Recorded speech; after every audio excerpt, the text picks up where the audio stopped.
नमस्कार, मैं अंजलि मिश्रा। स्वागत है आप सभी का द न्यूज में।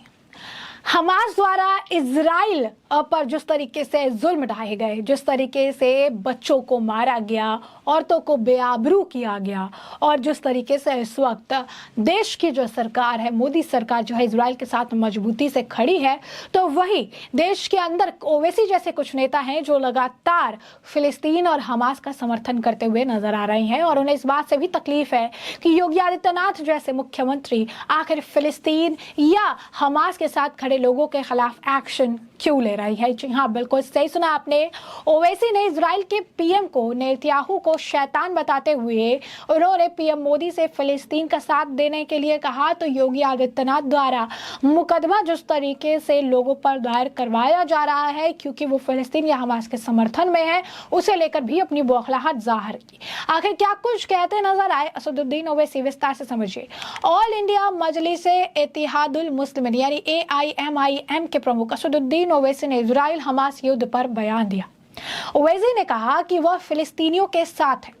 उन्होंने प्रधानमंत्री नरेंद्र मोदी और उत्तर प्रदेश के मुख्यमंत्री योगी आदित्यनाथ पर भी इस मामले को लेकर निशाना साधा। ओवैसी ने मीडिया पर पक्षपातपूर्ण रिपोर्टिंग का भी आरोप लगाते हुए कहा कि इजराइल पिछले 70 वर्षों से फिलिस्तीनी भूमि पर कब्जा कर रहा है और दुनिया अत्याचारों पर चुप है। उन्होंने कहा कि फिलिस्तीनियों के साथ थे और हमेशा खड़े रहेंगे।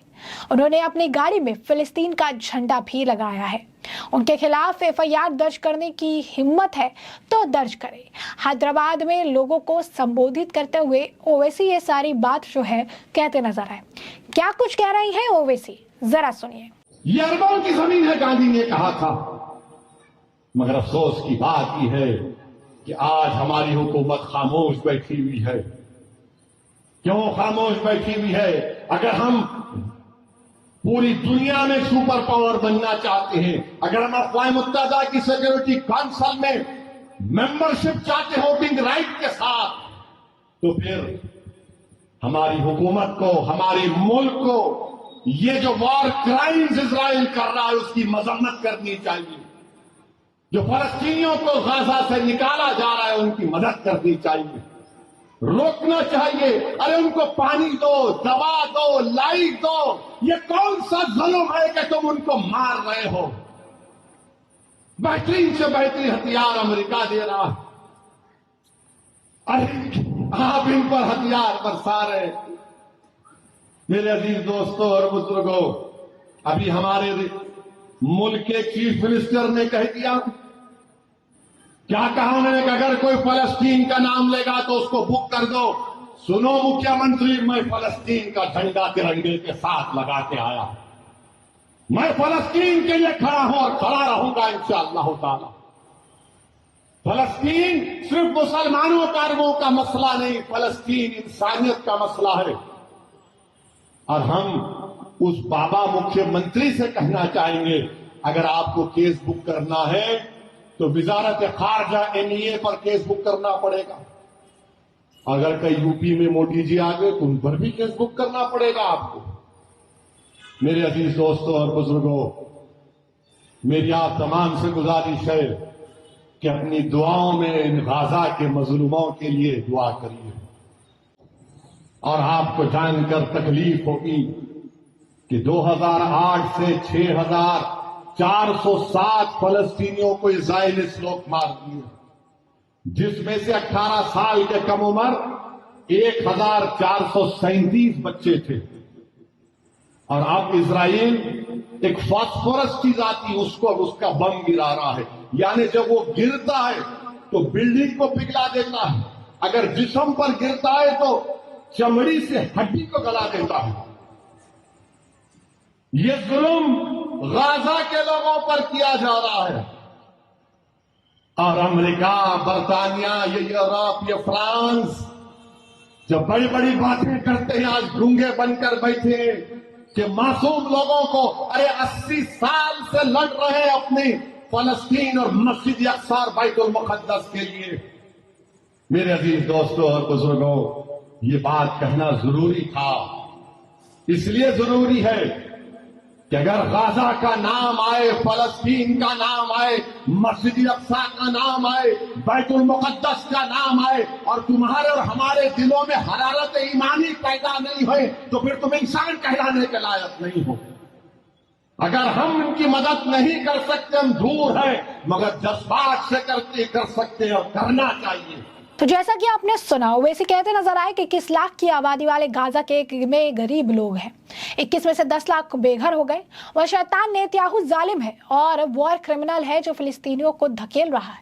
दुनिया इस पर चुप है। ओवैसी ने कहा, उस व्यक्ति को देखो जिसने मार डाला, लेकिन गाजा के इन गरीब लोगों ने आपको क्या नुकसान पहुंचाया। मीडिया इस मुद्दे पर एक तरफा रिपोर्टिंग जो है कर रहा। 70 वर्षों से इजराइल एक कब्जाधारी रहा है। आप कब्जा नहीं देख सकते हैं, आप अत्याचार नहीं देख सकते हैं। मैं फिलिस्तीन के साथ खड़ा हूं और हमेशा खड़ा रहूंगा। असदुद्दीन ओवैसी ने कहा कि गाजा के बहादुरों को लाखों सलाम जो आज भी लड़ रहे हैं। नेतन्याहू शैतान और जालिम वॉर क्रिमिनल है, एक मुख्यमंत्री ने कहा। यहाँ पर उन्होंने योगी आदित्यनाथ का नाम नहीं लिया, बस ऐसे जिक्र करते हुए कहा कि एक मुख्यमंत्री ने कहा कि फिलिस्तीन का नाम लेगा तो उसको बुक कर दो। सुनो, मैं फिलिस्तीन के लिए खड़ा हूँ, झंडा लगा कर आया हूँ। फिलिस्तीन इंसानियत का मसला है।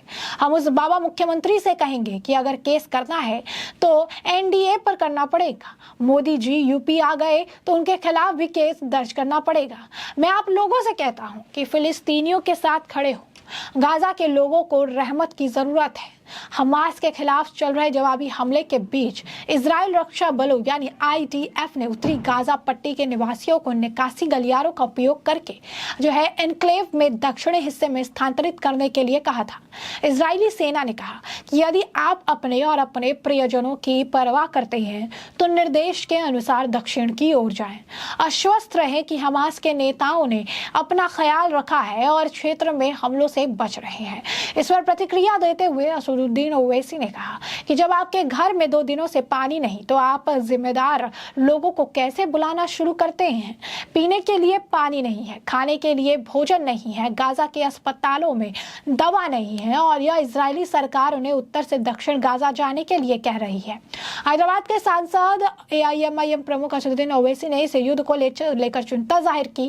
उन्होंने प्रधानमंत्री नरेंद्र मोदी से गाजा के लोगों की मदद करने की भी अपील की है। गौरतलब है कि हमास और इजराइल के बीच हो रही जंग को लेकर भारत में भी कई जगहों पर फिलिस्तीन के समर्थन में लोग सड़कों पर उतर आए।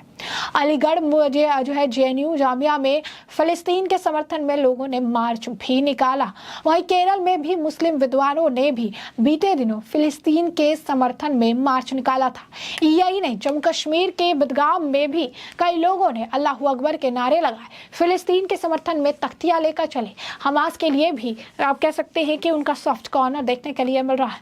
तो स्पष्ट तौर पर अगर आप देखेंगे तो इस वक्त जो चीजें निकल कर सामने आ रही है उससे यह स्पष्ट है कि असदुद्दीन ओवैसी जैसे नेता अपने निजी फायदों के लिए इस तरीके की बयानबाजियां कर रही हैं, फिलिस्तीन का समर्थन कर रहे हैं। और उन्हें योगी आदित्यनाथ जैसे नेताओं से इसलिए तकलीफ है क्योंकि उनका कहना है कि योगी आदित्यनाथ द्वारा मुकदमा दर्ज कराने की बात कही, यह मुकदमा कराया गया। आपको बता दें कि एमयू के जो छात्र हैं, अलीगढ़ मुस्लिम यूनिवर्सिटी के जो छात्र हैं, उनके द्वारा फिलिस्तीन के समर्थन में नारेबाजियां की गई थी, बाकायदा जुलूस निकाला गया था, जिसके बाद उनके खिलाफ मामला दर्ज किया गया। शांति को बहाल रखने के लिए योगी आदित्यनाथ ने भी फैसला लिया है। बेफजूल और फालतू के जो पोस्ट है उसे लेकर भी एक्शन लिया जाएगा, क्योंकि कई लोग हैं जिन्हें चीज़ों की जानकारी भी नहीं है।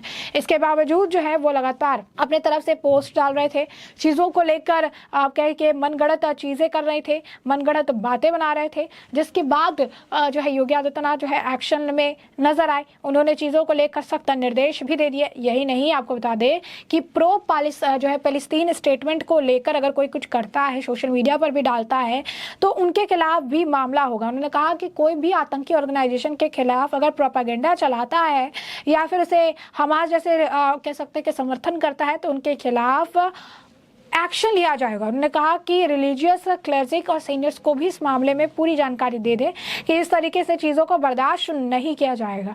और उनके इस फैसले को अगर आप कहेंगे तो भारत में रह रहे इजराइल के राजदूत नेओर गिलॉन द्वारा भी अगर आप कहेंगे तो इसे रिट्वीट किया गया है, इस पोस्ट को साझा किया गया है, जहाँ पर दिखा रहा है कि योगी आदित्यनाथ के इस फैसलों का जो है वो समर्थन करते हुए नजर आ रहे हैं। तो ऐसे में हमने आपको ये जो पूरा मामला है ये बड़े विस्तार से बताया कि पूरा मामला क्या है। और अब इस मामले पर आपकी भी जो राय हो हमें कमेंट सेक्शन में कमेंट करके ज़रूर साझा करिएगा। धन्यवाद।